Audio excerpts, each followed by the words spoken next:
Quero ouvir um especial.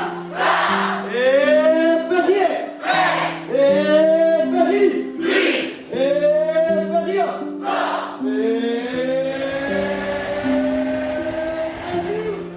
Todos os anos, milhares de jovens terminam o ensino superior. A expectativa de entrar no mercado de trabalho é alta, mas a nova fase não é igual para todos. Deixar de ser ali a estudante e sem grandes preocupações a nível financeiro, principalmente. Deixar de fazer os horários que eu queria e as coisas como queria, foi ali um choquezinho. Fabiana Fortunato tem 27 anos, formou-se em Psicologia na Universidade da Beira Interior. Durante os estudos, soube sempre gerir o stress. Era uma pessoa super social, ativa, comunicativa, sempre a tentar conhecer pessoas, fazer tudo, estar metida em todo o lado. Pronto, e acabava por depois também na parte mais académica, mais de estudante, aí também conseguia conciliar. Portanto, arranjava sempre uma forma de ter o melhor dos dois mundos. Apesar de nada antever as mudanças que iria sofrer no mercado de trabalho, Fabiana estava já apreensiva sobre o futuro. Fui-me sempre apercebendo que era muito difícil entrar no mercado de trabalho na minha área, principalmente na parte de arranjar estágio para a ordem dos psicólogos, porque acaba por ser um tema muito falado entre os psicólogos e entre os estudantes de psicologia, a dificuldade em arranjar um estágio remunerado, o facto de nem todas as empresas ou entidades estarem predispostas a receber estagiários de forma remunerada, claro. Portanto, eu passei, principalmente o mestrado, super assustada, pensar, ok, quando acabar o mestrado isto não vai ser fácil, porque eram os testemunhos que eu tinha de toda a gente. Terminou o mestrado em 2019, fez uma pausa para respirar antes de se dedicar a um estágio, mas numa breve procura conseguiu 2 ofertas na área de psicologia, as 2 perto da cidade do Fundão, onde vive com os pais. Por acaso até considero ter sido uma exceção, porque eu não demorei muito tempo a arranjar estágio para a ordem. Deve ter demorado mais ou menos 2-3 meses e eu até tinha 2 estágios.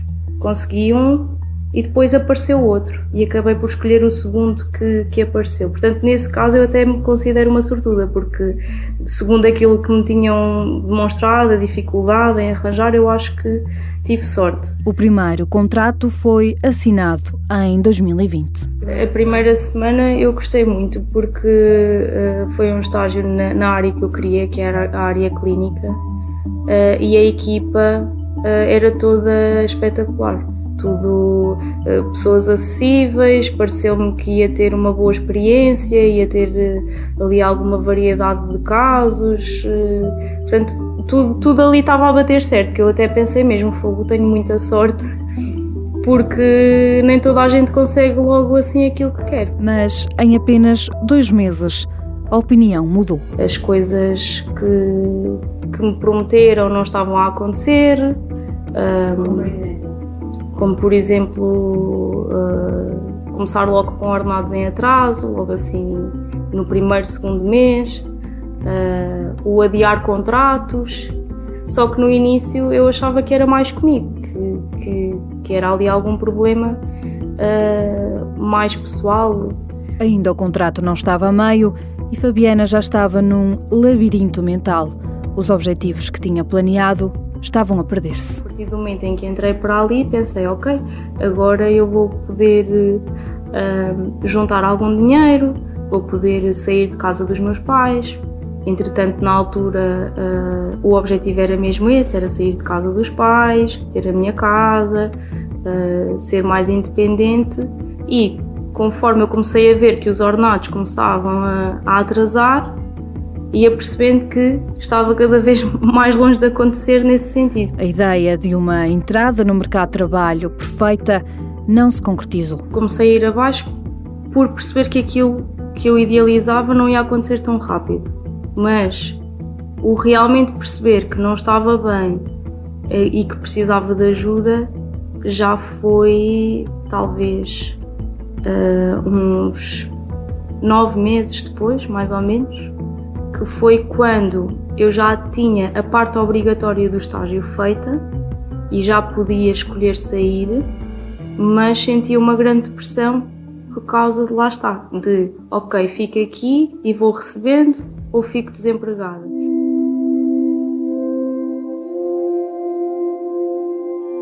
Um estudo feito pela OCDE antes da pandemia indica que 1 em cada 5 portugueses sofria à data de problemas de saúde mental. Teresa Spansanin, psicóloga, acredita que o número aumentou para 3 em cada 5. Não tem dúvidas de que o contexto social atual é mais propício para que a maioria dos portugueses desenvolva problemas de saúde mental, principalmente os jovens. Há uma escassez de oportunidades em determinadas áreas. Não direi que esta geração, vamos chamar assim, a geração Z, que dentro de uns anos é a que será predominante no mercado de trabalho, tem mais propensão para problemas de saúde mental. Não é verdade. Lembremos-nos, a biologia é a mesma, somos da mesma espécie, mas os desafios, os fatores estressores a que estão sujeitos são maiores. Apesar de a maioria dos doentes levar tempo a identificar que está mal, Fabiana, por ser formada na área de psicologia, apercebeu-se de imediato que estava com algum tipo de desequilíbrio. Até eu ter começado a ter ansiedade, que era uma coisa que nunca tinha sentido dessa forma, não é? Tinha uma ansiedade normal que toda a gente tem antes dos testes, antes de coisas importantes, não é?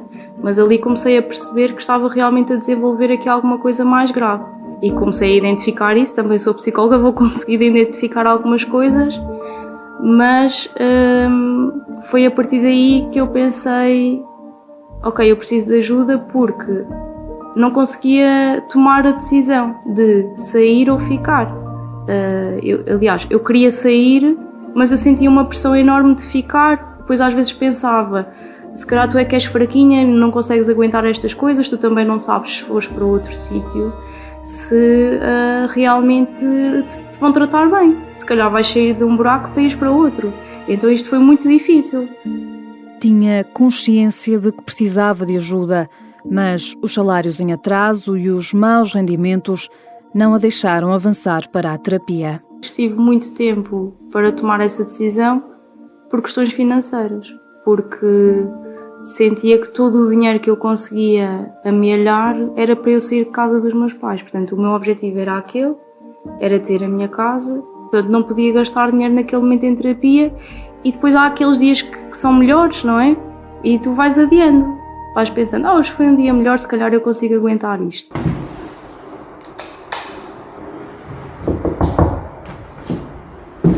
A falta de independência financeira é, por norma, uma das principais razões que leva os mais jovens a entrar na Associação Olhar, sediada em Lisboa e criada a pensar nos que têm mais dificuldades para pagar as terapias. Quando a associação surgiu, ela tem 20 anos, a ideia nossa, que eu penso foi um bocadinho diferente, foi ir buscar profissionais para trabalhar e poder fazer aquilo que os centros de saúde na altura tentavam fazer, mas não conseguiam fazer, que era dar uma resposta regular. Portanto, e ao Olhar, quando aparece, portanto, consegue fazer aquilo que é muito importante, que é a psicoterapia regular, semanal, preços na altura eram um tipo de preços, não é?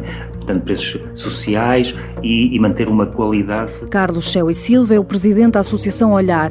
Conta que, mesmo com preços sociais e adaptados, há doentes que continuam a adiar. Quando há sempre assim uma crise económica inesperada, sentimos que há pessoas que por razões várias, às vezes nem de uma forma direta, elas próprias não o dizem de uma forma direta, não é? Mas sentimos que, por exemplo, imagina uma pessoa que está a fazer um acompanhamento semanal, depois sugerir para ser quinzenal ou tudo isso, não é? E obviamente custa-nos muitas vezes, não é? Depois ter que adaptar a realidade com aquilo que é possível fazer. Adiar a terapia, à semelhança do que acontece com outros tratamentos, faz com que a doença se desenvolva. Carlos Céu e Silva sublinha que os jovens são os que têm o campo mais fértil para que a doença se desenvolva. Foi o que aconteceu com Fabiana Fortunato. Considero ter sido um bocadinho tarde, devia ter pedido ajuda mais cedo, porque deixei de desenvolver ali várias coisas que eu nunca tinha sentido, desde chorar constantemente, não conseguir dormir, estar a adormecer a pensar naquele contexto, acordar a pensar naquele contexto em que eu estava, sonhar com tudo o que estava a acontecer, ficar nervosa só de ver uma chamada no telemóvel relacionada com o local de trabalho, ir todos os dias trabalhar triste e ansiosa, nervosa, com medo do que é que iria ouvir naquele dia. Comecei a perceber que aquilo me estava a afetar nas outras áreas da minha vida.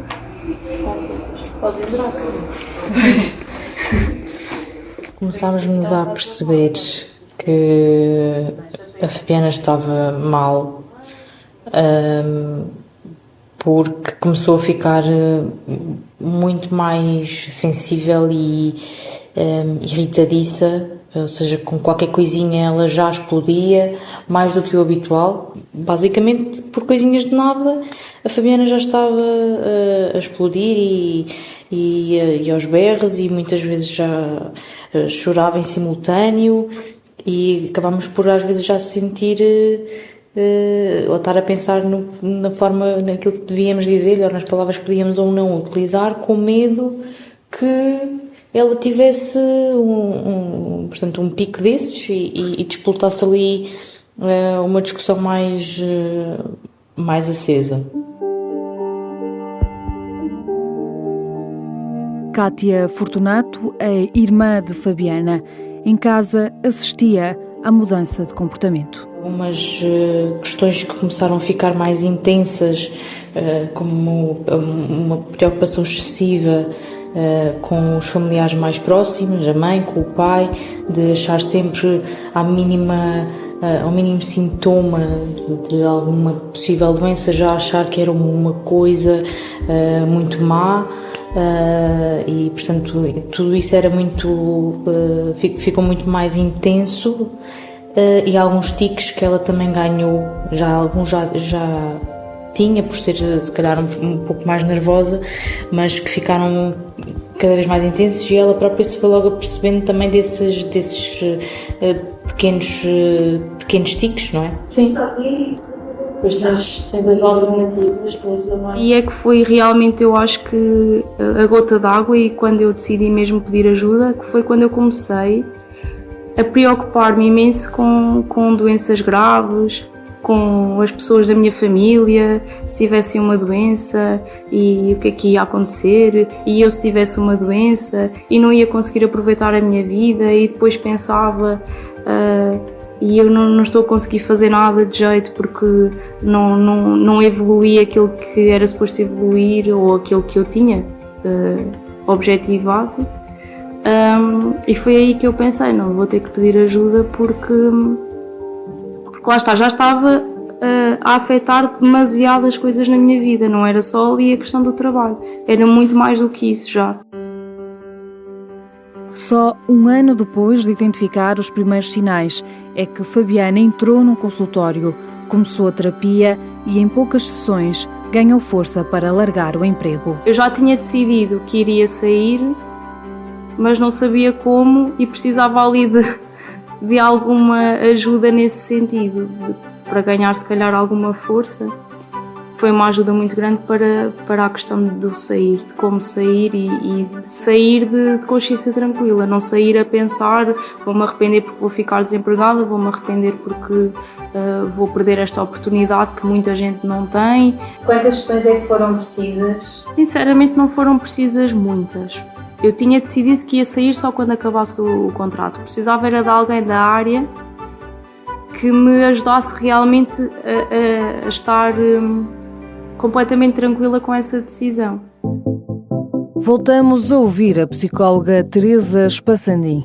Dedica-se ao estudo da saúde mental dos mais novos e defende que as universidades deviam preparar mais os jovens. Podemos estar a perder a oportunidade de ajudar estas pessoas a proteger a sua saúde. O ensino superior, pelo facto de, na sua maioria, os estudantes estarem entre os 18 e os 25 anos, constitui uma grande oportunidade de ajudar estas pessoas a protegerem a sua saúde. Algumas instituições de ensino superior têm unidades curriculares chamadas de desenvolvimento pessoal. Há experiências aqui e ali que mostram que traz um contributo positivo para o desenvolvimento integral do estudante.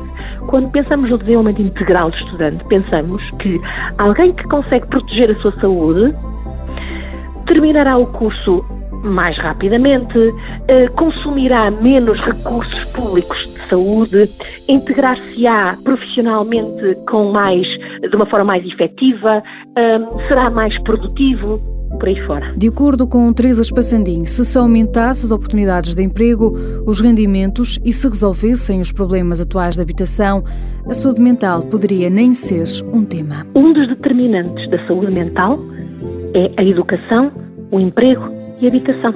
Falamos de 3 já. 3. Quanto menos pobreza existir, mais saúde física e mental existirá. Portanto, no caso dos jovens, quanto mais fácil conseguirem aceder a empregos e, por isso, remuneração, quanto mais conseguirem ter formação e desenvolvimento de competências, quanto mais conseguirem ter a sua própria casa, e quando digo a sua própria casa não tem que ser necessariamente comprada, mas conseguir ter um espaço próprio, nós estamos a proteger a saúde dos jovens. Ainda assim, mesmo com todas as fragilidades, a psicóloga salienta que os problemas da saúde mental têm, na sua maioria, uma cura. A maior parte dos problemas de saúde mental são tratáveis e recuperáveis, e a pessoa recupera integralmente os seus níveis de bem-estar e de capacidade de agir. Pronto, e aqui depois tem aqui uma recomendaçãozinha. E este aqui vai ser dividido em 2. E Fabiana recuperou. Cerca de 5 meses depois de começar a terapia, ajudou a abrir uma nova clínica no Fundão. Não podia estar mais realizada.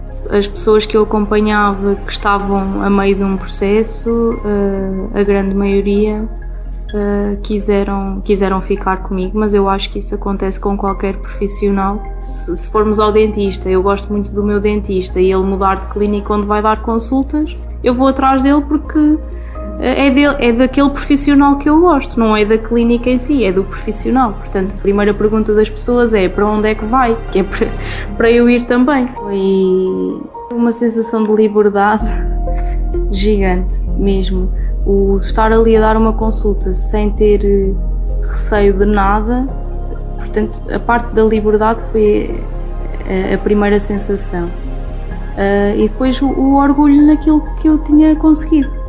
O investimento para abrir o novo espaço foi elevado. Fabiana esgotou as poupanças. Com 27 anos já está recuperada mentalmente, mas continua a viver em casa dos pais. Sou da geração, eu já não posso mais que esta situação dura tempo demais. E parvo eu não sou.